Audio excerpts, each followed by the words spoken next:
Our next panel, it is the next view from the top, from the holding company level. I want to welcome to the stage a very good friend, and I never get his title right, but needless to say, it's something to the effect of head scientist at Dynamic Logic. Please welcome Ali Rana and the Omnicom panel. Thanks, Baron. At this time, I'd like the panel to come up on stage.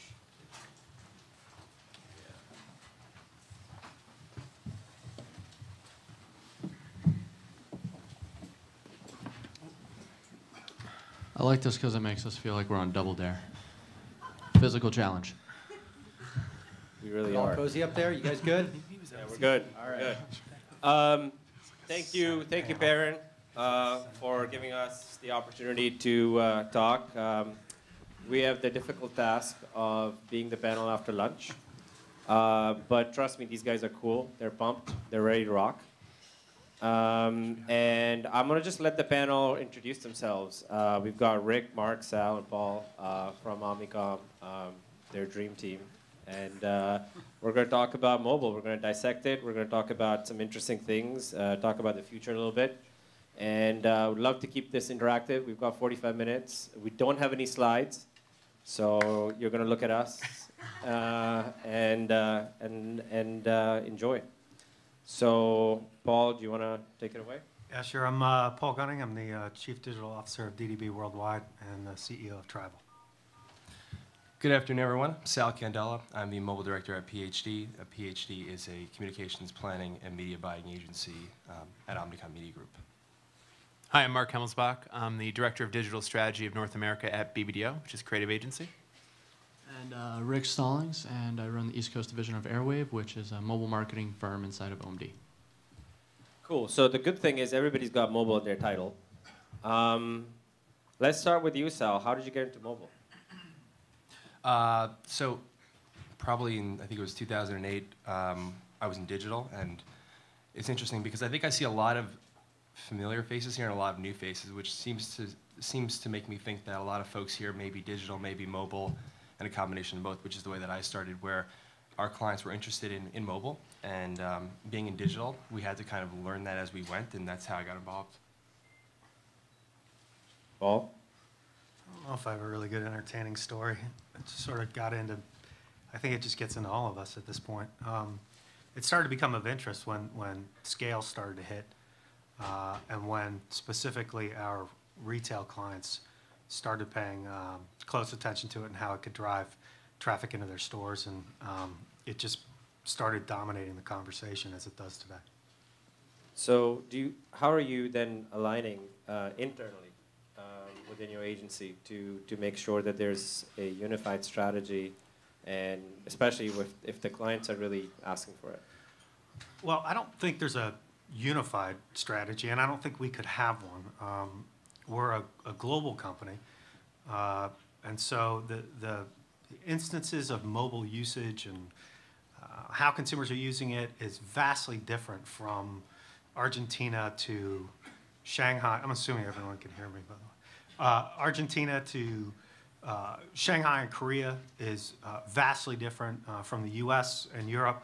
So we don't have a unified strategy. I'm not really sure we could, or that one would help. I can tell you that we often do look towards our offices in Asia, which seem to have a deeper and better understanding of consumer usage, and we see the tactics employed to be far bigger as well. Meaning, some of our clients are already doing mobile ordering. They're doing a huge amount in terms of m-commerce.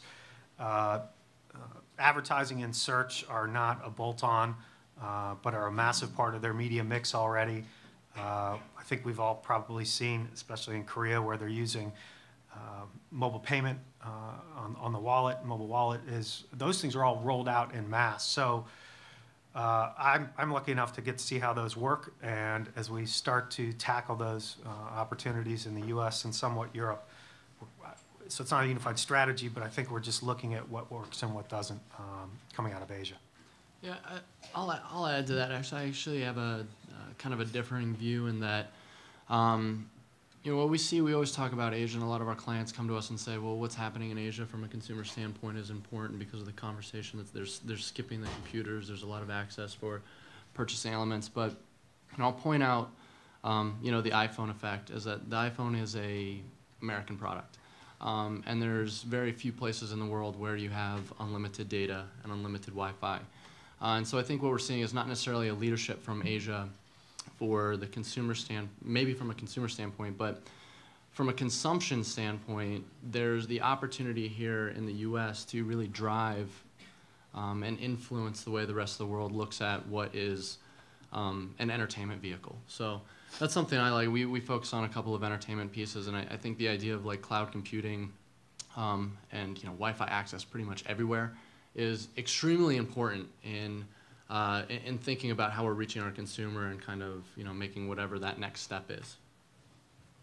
Mark, you have anything to add? Wow, we went from structure to Asia and back around again. I think the one thing in terms of structure, we've been very deliberate at BBDO to not create a mobile specialist or a mobile department. We get to work with OMD on GE, FedEx, a lot of others, PhD with, let's see, HBO, Starbucks. So we've actually been keep it a digital department and have specialists who maybe have some expertise in mobile or social or digital in general, but we've kept it from a creative point of view, more on the digital side, because I think one of the big things we've learned from Asia while the consumption is there is that we haven't seen incredible amounts of breakthrough creative work coming out, and so I think that's the real big opportunity, and that's why we want to take a unified approach, because we don't want to just develop mobile creatively in silos, because that doesn't usually work for a bigger, broader campaign. Why do you think that being such penetration in Asia being so high, the creative work, as you mentioned, is not really, you're saying you haven't seen breakthrough? Why is that? That's a good question. I think a lot of focus on mobile has been in utility. And while utility is important and we endeavor to build great utilities for all of our clients, the storytelling around that utility and making a compelling, interesting case for why that is important to people's lives hasn't been as paramount as actually building the tool itself. So for us, it's that storytelling element that we get excited about. Of course, we're building tools like HBO Go we didn't build. We're not going to take credit, but helping to tell the stories around that and get consumer adoption driven is something that we really think is there an area for opportunity for all of us. So I guess the question for the panel is, if you don't have an Asia strategy, are you missing out on experimentation that you can do over there versus bringing some of those strategies here? Are you at some kind of a handicap? Well, I think there are some areas here in the U.S. that, that we are probably, as consumers, a little bit more advanced in. I think that in some areas of Asia, QR codes are extremely popular, but the use of them is not extremely popular. There is the opportunity and the technology that enables people to use mobile payment, but they're not necessarily using it. I think that, and obviously depending upon what region and what country, there are things that are a little bit different in each place. But for the most part, I think that, for me, I'm mostly focused on the U.S. And the way that we go about planning is similar to, I think, the way that Mark had mentioned, is that we don't want to, really plan mobile in a silo. It's more about a broader piece. And I'll take it back to structure for a minute. The way that we are kind of set up is the way that we have a mobile practice that works across and above brands that helps the agency understand what the different marketplace looks like, what the different opportunities are. But at the same time, we're trying to make sure that a strategy goes across digital, across mobile, across social, and across other traditional mediums. Okay, Rick, anything to add to that? Yeah, I mean, to answer the question, I don't think a company particularly needs an Asia strategy. I think they need to have that holistic view of whatever's right for the company, and how does mobile fit into the bigger picture. I look at, there's been a lot of talk today about increasing mobile budgets, and we all want that. But the reality is that mobility is filling small little gaps within the larger picture. And the same way that broadcast and out-of-home and magazine all fulfill a certain need for the consumer and for the client to message to that consumer, mobility is filling that small little gap. And so there'll be an inflation, I think, in that, that 24-hour day. We all look at the clock and, what does a person do when they wake up to what do they do at noon? Now mobile's filling in all those little pieces, and instead of somebody spending 10 hours a day with media, they're maybe spending 10 and a half hours, 12 hours, and mobile's just filling in little increments. And so I think what you'll hear from all of us is that while we're focused, at least Sal and I, from a mobile perspective, from the creative guys, what you'll hear, and which I think is the correct way to go about it, is that how does this fit into the overarching strategy and the overall communication goals? I don't want to put words in your mouth, but I think that's how I approach it. Is very much still a team reference for what are we trying to achieve holistically. Yeah, I think we don't have an Asian mobile strategy, but we don't have like a Romanian radio strategy either. So it's really consumer behavior driven, and so we can apply mobile or any media or any creative piece to any consumer out there and try to change a behavior. That's what we're good at. So I think, I just want to say we probably don't have an Asian mobile strategy, but we can influence and interact with Asian people on mobile phones. Yeah. What about, Paul, you'd mentioned that a lot of your clients are going towards, on the retail side of things. And are clients really buying into mobile? I mean, we've heard a lot today about budgets being reallocated, et cetera, but what's the pitch to the client? Yeah, I think clients are starting to buy into it, but I don't think they're buying into it nearly at the level we'd like, especially probably considering the audience in this room. It's probably not even close, and I think that's why we're here, is to figure out how to push that. I think what it's going to come down to is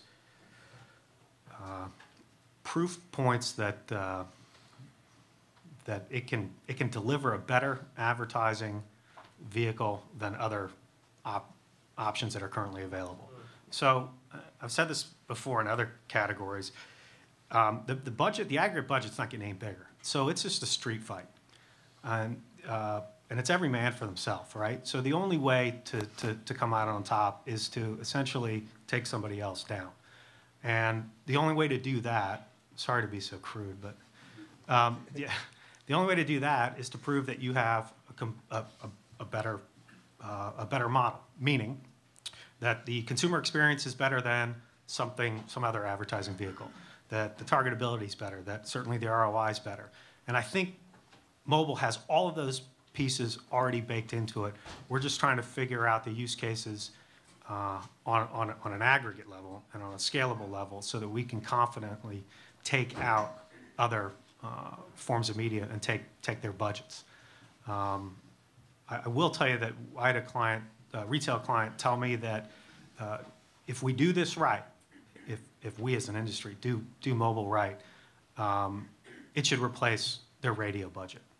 And that, I think, is the best way to look at it, especially if you consider how radio is used strategically and the fact that mobile could do the same thing plus about 10x. So the question is, how do we get there? I don't know if his comment was absolutely replace all of radio, although it very well could have been, which I think you then sit up and pay attention to where it is mobile could ultimately take you. And I think it's pretty impressive. What about anybody else against, how are the rest of you and your clients pitching mobile? And are you taking the radio guys down? I mean, I'll quote a client as well. At some point, I had a client say that they were no longer a digital company, they were a mobile company. This particular client has not fulfilled the investment that I would think it would take to become a mobile company. But I think that we're, the point being is that everybody understands that this is a medium that's solving for something that doesn't exist right now. And as consumers are offered better technology and better opportunities, then from a branding perspective, we'll be able to start to fill those gaps as well. So, it's going to be a slow ride, and I think we're just figuring out exactly how we make that happen. And that's and that's why I think this is a great opportunity from a panel perspective to say, we're all, while we don't have a unified, mobile approach, we're all looking towards the common goal of what's best for both the technology as well as our clients. Sal or Mark, anything to add? Go ahead. Well, I think that it doesn't necessarily have to always take away from other media channels. I think there's definitely an additive effect. How do we use, you look at the research and how many people are using tablets when they're watching TV? How many people have smartphones when they're going into a store? How many people have a phone in front of them when they're reading a magazine? How do we take mobile and the concept of mobility and using that to kind of augment and extend and create more engagement within the media channels that already exist? And obviously the money does have to come from somewhere, but I think there is the opportunity to really create a more holistic approach as opposed to just using mobile as a driver or a vehicle to deliver a message. So I think that what you talked about, though, is an additive consumer behavior, which I agree with, and I think we're all starting to see that sort of dual usage. But I think when it comes to funding it, I don't think the pie is going to get bigger to have an incremental level of funding to take care of the iPad portion of what a consumer is doing. I think they'll reach into a different purse to find the money to do it. Well, yeah, and to replace that aspect too, is I like to use a case study of one is that my little cousins no longer have TVs in their rooms. They have their phones and the Wi-Fi, and they watch all their TV on that aspect. So, in that supporting Paul's example, there is that realistically, those are 3 people that are no longer watching TV. So that budget has to come from somewhere. So. Yeah, and we see the pie's not getting bigger for sure. It's probably shrinking. But I think the best examples we have are when clients, IT group, product and brand managers, and advertising teams all work together. And we're seeing a lot of companies that we work with create mobile products or extensions to their brand or their products on the mobile device. And that makes it much easier to do all sorts of media driving to that mobile, whether it be an app, a mobile website, a tablet experience, et cetera. So while that doesn't steal from necessarily any other budget, it's using TV, print, et cetera, to drive to mobile, which is almost a bigger win for us than just doing mobile advertising. So I don't know how you guys feel, but that's nirvana for us. It's not necessarily about stealing, it's about directing to a product that is mobile. How's all this stuff getting measured? You think measurement, there's I guess 2 types of measurement. There's the reconciliation of just the buying metrics, so there's the whole buying side of things, which I think as an industry we need to work on. And then there's sort of the branding side of things, and then there's potentially the other attribution or some kind of attribution model to a sales side of things. You think we're putting too much emphasis on all of these things at the same time? Mobile is pretty new, or do you think that that's something we need to solve for now to get clients to buy in more and maybe increase or tilt the buy? I think you have to solve for it right now, and if you pretend we're too new to deal with it, I think it's a cop-out, and I don't think you'll get very far. I think it is the key to how this thing's going to fulfill its promise and its destiny is by proving that it does a better job. And until you do that, again, in aggregate, so for everybody, and at scale, it's always going to be test and learn. But we finally got there in the internet days, and that took a long time, and it took a lot of steps. Remember when the IAB had to come in and standardize units, and we had to do a lot as an industry to get it there, but it felt like once we did, and once we answered for other than just direct response clients, it felt like the industry took a quantum leap. That's exactly what has to happen here, because I'm sticking to my firm belief that in order for it to scale, it's got to take money from somebody else. And so it's got to prove that it's better than somebody else. I agree with that to an extent. I think for anybody that a lot of you have obviously met before, but I think that if you've had a meeting with me recently, you know that I'm trying desperately to get our clients to work harder about what measurement and success means for them. So while we've gotten there with TV, with magazine, and with the internet in terms of what is successful in those mediums, I would still say that that specific utility that mobile is solving, that consumer behavior that it's solving, is still new enough that if we try too hard to apply measurement from mobile back to existing places, that we're going to miss out on a lot of technological advancement. So that's one of my things, is to push our clients to what does all of the device features, how does that actually activate and provide success for them in their element. So I think that could be really dangerous. I got to tell you,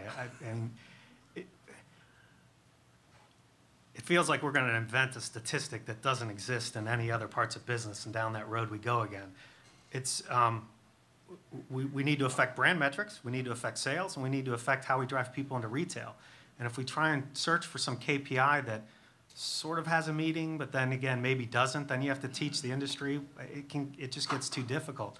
We know what it is we need to achieve. We know what success is for our clients. And if it's not a direct sale, we need to prove attribution, which is where this gets very difficult. We need to prove that it can affect retail traffic. And those, again, for not direct response oriented, we need to know that we can affect the brand metrics. And it can do that better than other people.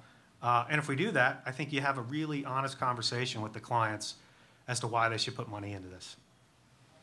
Responder. Just my No, I think the attribution is exactly it. I think that when I look at, I'll pick on social for a little bit, and we've all said it before, what does a like mean? What does that actually do? And I think that some clients have figured it out, and they know exactly what it means to manage their Facebook page or manage their Twitter page, and that is the way that they can get that ROI.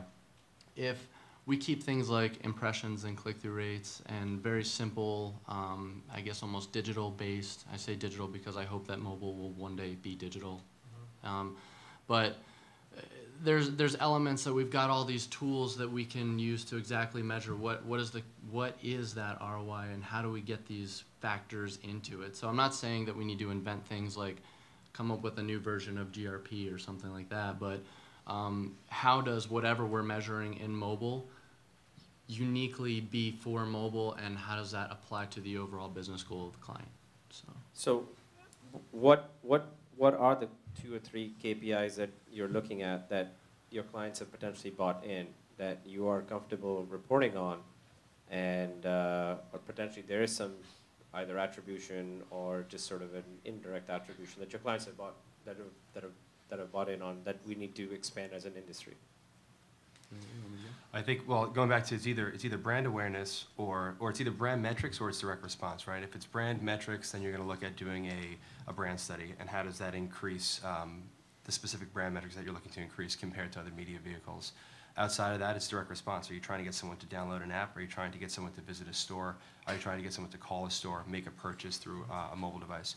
I think all of those things and looking at them and making sure that you don't pick too many of them. I think, quite often we look at too many metrics and then we overanalyze things. I think at the very onset of a program, you look at 3 core metrics and then you optimize or make shifts based upon how it's performing. For us right now, mobile is such a small part of the budgets that we actually look at the metrics from the media we're stealing from. So views, if we're using it to supplement TV, scans maybe if we're using it to supplement print, direct response, retail, et cetera. So we kind of bucket it off that way because mobile can do so much. Then we start being able to compare, well, this coupon redemption versus that coupon redemption, or this check-in versus that direct push to retail from an FSI. So we can start making like-to-like comparisons, and then it almost doesn't matter whether it's a brand play or a direct response play, because if you can start chipping away from other media, that gives clients, and I'm not saying it's right, but it gives clients the comfort of being able to say, oh, well, that did perform better than our TV buy, or that did perform better than our print ad. So it helps us sell it through more. There you go. Now we're talking. That's it. I would throw in retail traffic. Yeah. Because obviously it's mobile, right? People are out and about, which is what other media try and take advantage of. And so, how close to the counter can the mobile interaction happen? What's that time span? Is it 10 minutes? Can we get it, when the person's within 2 blocks, so we can get it down to 90 seconds? Yeah. There are other media that are out there specifically to hit those people when they're really close to the opportunity to buy, and that's what we're going after. That we think we can even shorten the time frame, of course, be more effective and be more measurable. Yeah. Yeah, I think it really is that last point of interception, right? It's either bringing someone into a store, or at some point, I think the technology will be there when we know when somebody's inside of the store, and not being creepier in any way, but anonymously knowing that somebody's in a store or in a particular aisle, and how do we drive them to our product or our client's product, or let them know that something's on sale. How do you do that? And I think that the mobile technology will probably be the only medium that can do that effectively. Well, I think ShopKick already does that now. Mm-hmm. I want to come back to this, Mark, you mentioned check-in. I want to certainly get your viewpoint on what's going on in that entire category. But what's a good day for you guys? when you go home at the end of the night, you're like, yes, this has been a good day? I have so many jokes running through my head. I mean, honestly, really, a good day is when, well, let me back up.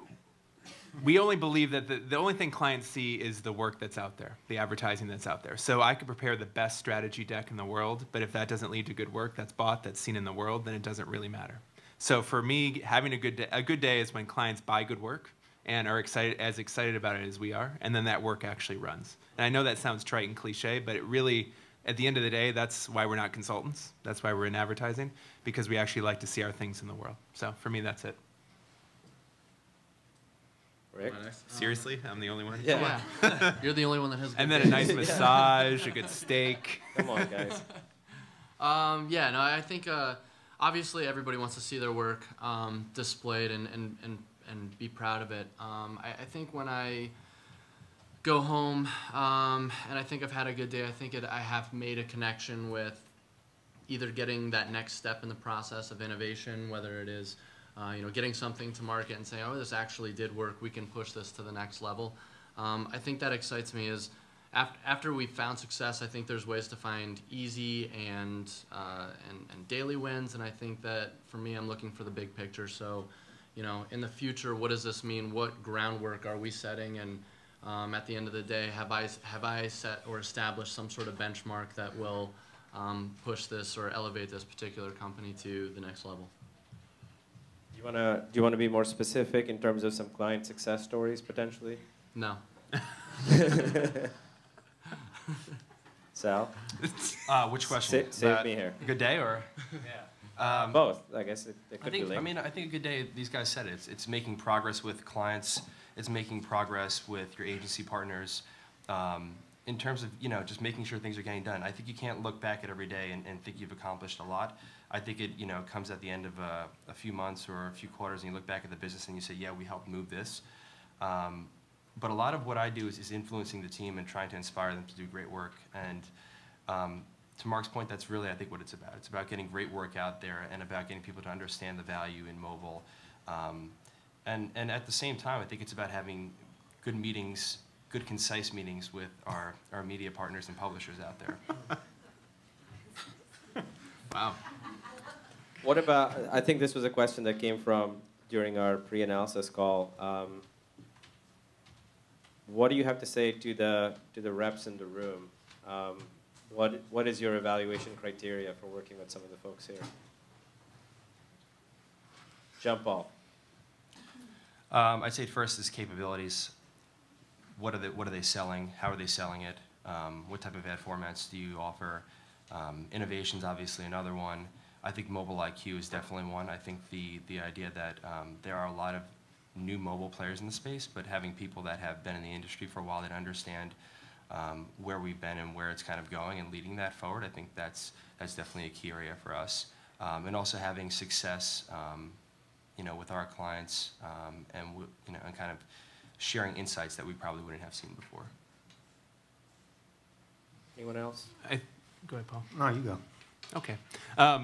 I think you're next. I think, as you heard from the pie of the media budget discussion, I think for us, clients rarely buy mobile specifically as mobile. So how does it fit into a bigger picture? How is it, especially on the creative agency side, media may be different, but how does that idea fit into a broader whole, or how does your company or your technology work with other media choices or other creative that we might be developing? Because it's very hard for us to take a very specific mobile idea, work with creative directors, since the idea is not made here, it's hard to sell in sometimes, and then get that incorporated into the bigger idea. I don't know if I'm going to end up saying the same thing you said, so I apologize. It's understanding what exactly your product does. Let's see, how do I say this? So what we're trying to achieve, I think is relatively pretty simple, right? Our clients want to sell more stuff. And when it's not directly attributed to selling more stuff, they want their consumer to feel, more consumers to know about them and to feel better about their brand. Certainly better about their brand than their competitor's brand. So it's really almost as simple as that. So what exactly does your technology do to answer for that? And how do you prove it? What I have a hard time wrapping my head around is when it's sort of a particular tactic, right? You know, it's a mobile search technology. I don't know how to sell in just that piece. What I do know is how mobile search can be extremely influential in measuring, you know, the effect we're having at retail. And so it's that discussion that I think is way more productive for you and likely your technology, your product. And I think will get you further in the sales cycle than just my piece is better than their piece. Does that make sense? Yeah. It's got to be based on what we're trying to accomplish. And trust me, we're looking for the answers. So if we think you're going to help us get there, we're going to hang on to you.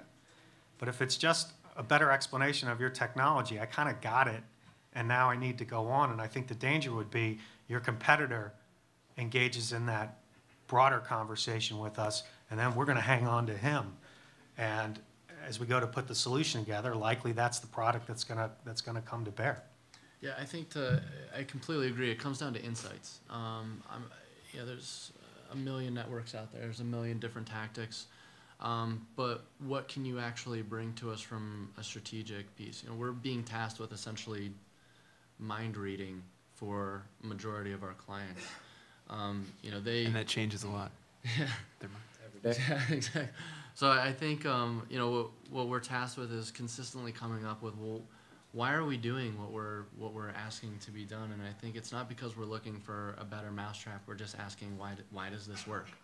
And I think that, you know, as an industry, not enough of that comes out. It's you know, let's do a simple small test here, or a larger test here. All your competitors are doing this. Well, what are the insights coming out of that? And I think that's what, you know, when I have concise meetings, as Sal puts it, that's what I want to hear is I get the technology. What are we going to do with it? Cool. I don't know how we're doing on time.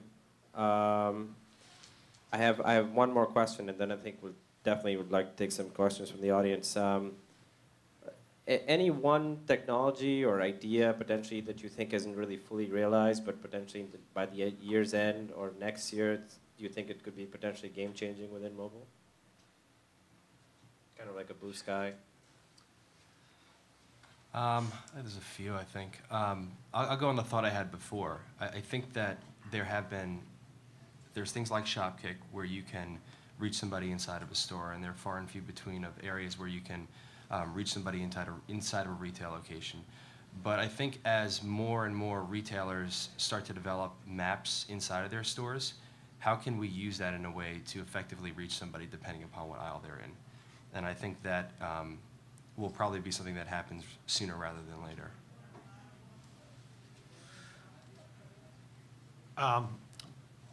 So I think that the danger, especially with mobile, is that it is a really easy shiny object place, and so I guess two things. I don't know the answer to the question. I don't know really what's next. If I did, I likely wouldn't tell you, and I would go do it myself, to be super honest. But what I'll tell you, I think I'm most excited about is that it finally does feel like the complete picture of mobile's coming together. We have scale. We have certainly penetration at the smartphone level, which is quite honestly one of the key hooks for us to be able to do the real big stuff that we want to do. We have consumer adoption and usage in their behavior. We have client interest. Brands have been doing this now. That it feels like the whole story is coming together. My hope is that it feels more complete by the end of this year. So we're moving into literally scaling up in 2013, and again taking those budgets from the other guys versus it being sort of another testing year. But that's what it feels like to me, is that the industry as a whole is concentrated on this subject. They inherently believe that mobile has something unique to it that other opportunities don't, and that now is the time where it can be taken advantage of. So the question I guess we're getting asked then is, if all that sort of feels right and that sort of generally describes your conversation with the client, then they say, so how do we get there? How do we do it? What do I do this quarter? What do I do next quarter? And that's where the hard thinking comes in. And I'm hoping that we're successful in that hard thinking because that would be a good day, I guess. Nice. So for me, this is where Mark the marketer and Mark the consumer kind of are at odds with one another. Like, we can be incredibly predictive and personalized with messages, especially on mobile, but we can also creep the crap out of people. And I think that we're getting to a point where within the year we're going to have to figure that out. And I think there will be some really interesting innovations coming that will give you personalized, predictive messages on your device without making you feel like someone's following you or shady, or you're violating all sorts of privacy rules or just personal comfort. So I think that mix of technology as well as human comfort is something that I look forward to in the next year. And then just one quick add-on, I was on a panel with a researcher from Apple, and she said, well, it'll be really interesting when we can touch and feel our mobile screens to understand what the fabric would feel like. And that kind of blew my mind. So I don't know if that will happen the next year, but I would leave my job now to maybe go work on that. I don't know. So. Questions from the audience?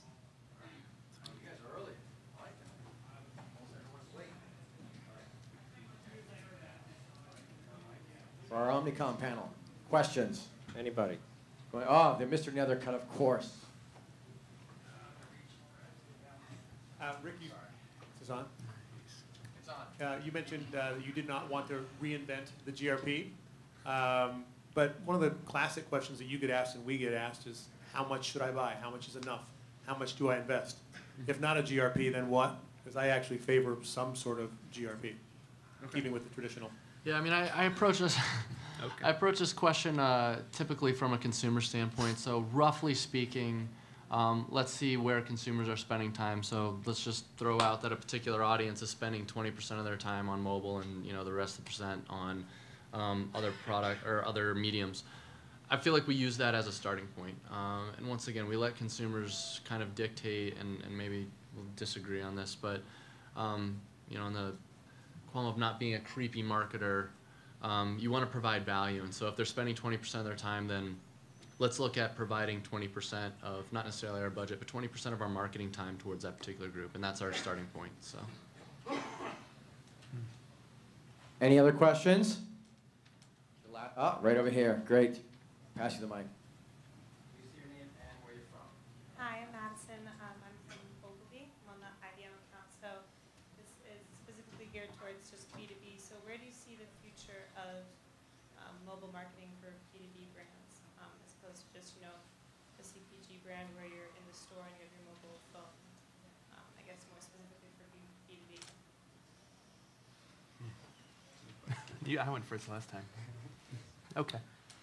Well, I guess some of our experience has been how we impact the sales force. I think that's a really interesting area, making the sales force more efficient, more effective, making simply their tools and presentations a hell of a lot more impactful, tracking success. And I think we've had a fair amount of that, especially across pharmaceuticals, which I think has an awesome runway on mobile. Especially as the sales force has a harder time getting in to see the doctor. I don't know if that's the case in terms of IBM, if there's any sort of parallel, but certainly for pharmaceuticals, that's where mobile can help out tremendously, unlike any other medium. We're very lucky, I think, like you all are. Like, we have GE and FedEx, which are primarily B2B companies, but kind of behave like a B2C company. And so that makes it more fun to advertise to and around. I think the tools and utilities part is very valuable. I also think there's something really interesting that we've started to explore is exclusive content partnerships that are only available on mobile. And that also really focuses on tablets. So what can we do that gives our customers the exclusive content or our opinion on the news or videos from celebrities or business leaders that is only available to them if they're our customer or if we let them through the gateway. So I think that's something that's really interesting, especially on the tablet side, and in addition to the tools that Paul mentioned. All right. Any other questions? Final questions for our illustrious OMD, Omnicom, PhD panel. Anyone? Going once? Going twice? Thank you, gentlemen. Let's give them a big round of applause. Thank you. All right. Now we're going to mix it up a little bit. We've had view from the top from God knows how many